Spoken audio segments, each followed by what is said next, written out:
নমস্কাৰ সকলোকে পুনৰবাৰ মোৰ চেনেললৈ স্বাগতম জনাই লৈ আহিছোঁ আজি দিনটো ৰাশিফল। আজি হৈছে 23 ফেব্ৰুৱাৰী 2026 অসমীয়া 10 ফাগুন সোমবাৰ। আজি সূৰ্যোদয় সময় পুৱা 5:41 আৰু সূৰ্যাস্ত সময় 5:07। আজি হৈছে জ্যৈষ্ঠী তিথি আৰু শুক্লপক্ষ। আজি দিনটোৰ প্ৰথম ৰাশি হ'ল মেঘ ৰাশি। আপোনাৰ কোমল আচৰণৰ বাবে আপুনি মানুহৰ প্ৰিয় হৈ উঠিব।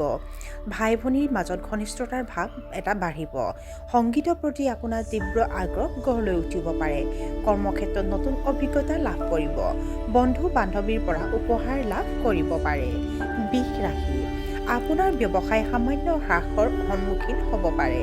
আপোনাৰ অতিমাত্ৰা আত্মবিশ্বাসে সমস্যাৰ সৃষ্টি কৰিব পাৰে।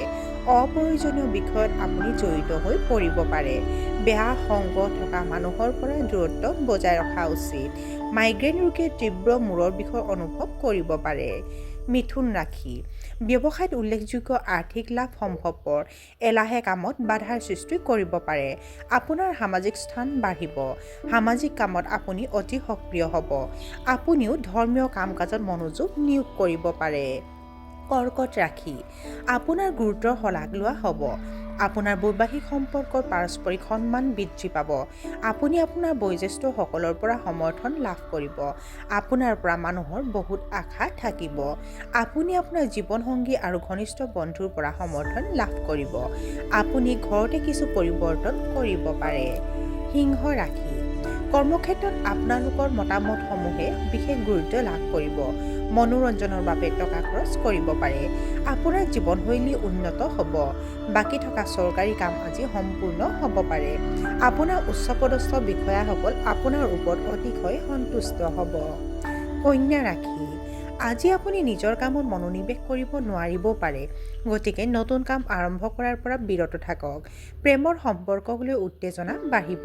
আৰাম আৰু বিলাসিতা কমি যাব। আজি আইনী বিষয়ত জড়িত হোৱাৰ পথৰ পৰা বিৰত থকা উচিত। অচিনাকি মানুহক তৎক্ষণাৎ বিশ্বাস নকৰিব। তুলা ৰাশি। ব্যৱসায়িক চুক্তিৰ বাবে এই দিনটো শুভ। আপোনাৰ সন্তানৰ সাফল্যত আপুনি আনন্দিত হ'ব। আপোনাৰ নিৰ্মাণ কাম খৰতকীয়াকৈ হ'ব। আপুনি আঁঠুৰ বিষ অনুভৱ কৰিব পাৰে। আপোনাৰ বৈবাহিক সম্পৰ্কত প্ৰেম বাঢ়িব। বৃশ্চিক ৰাশি। সম্পত্তিৰ বিবাদ পুনৰ উত্থাপন হ'ব পাৰে। সকলো কাম সময়মতে সম্পূৰ্ণ কৰিবলৈ চেষ্টা কৰক। যদি আপুনি বিলম্ব কৰে তেন্তে ভৱিষ্যতে পলম হোৱাৰ সম্ভাৱনা আছে। সহকৰ্মীসকলৰ পৰা আপুনি উৎকৃষ্ট সহায় লাভ কৰিব। আপুনি আপোনাৰ শত্ৰুৰ ওপৰত জয়ী হ'ব। ধনু ৰাশি। আজি আপুনি আৱেগিকভাৱে জড়িত হৈ পৰা চখ এটাৰ পিছত লাগি থাকি আনন্দ লাভ কৰিব। পৰিস্থিতিবোৰ বুদ্ধিমানৰ দৰে চম্ভালিবলৈ চেষ্টা কৰক। অসমাপ্ত কামবোৰ সময়মতে সম্পূৰ্ণ কৰিলে লাভজনক হ'ব। আপুনি আপোনাৰ সন্তানক অনুশাসন শিকাব লাগিব। শ্বেয়াৰ বজাৰত পূৰ্বৰ বিনিয়োগকাৰীসকলে যথেষ্ট লাভালাভৰ সন্মুখীন হ'ব পাৰে। মকৰ ৰাশি। আজিৰ তাৰিখত গালি-গালাজ ব্যৱহাৰ কৰাটো পৰিহাৰ কৰা উচিত।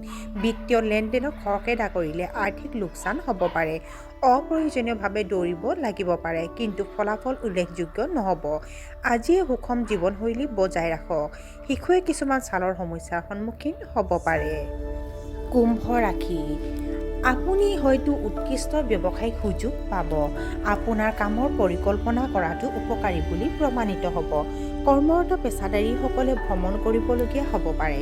ছাত্ৰ-ছাত্ৰীসকলে নিজৰ কেৰিয়াৰৰ প্ৰতি অতি সতৰ্ক হ'ব। বিচক্ষণতাৰে কাম কৰিলে লাভজনক হ'ব।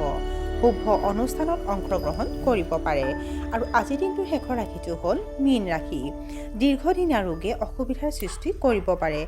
অত্যাৱশ্যকীয় বস্তুবোৰ হেৰাই যাব পাৰে। আপোনাৰ সৰ্বোচ্চ প্ৰচেষ্টাতো মানুহে বিৰোধিতা কৰিব। ৰিস্কি বিনিয়োগ এৰাই চলিব লাগে। গৰমৰ ফলত পেটৰ বিষ হ'ব পাৰে। সৰু ল'ৰা-ছোৱালীক ডাঙৰ দীঘল কৰাত মনোযোগ দিয়ক। আৰু আজিৰ দিনটোৰ ৰাশিফল ইমানতে অন্ত পৰিছে। আশা কৰোঁ আপোনালোক প্ৰত্যেকৰে আজিৰ দিনটো সুন্দৰ হওক। ধন্যবাদ।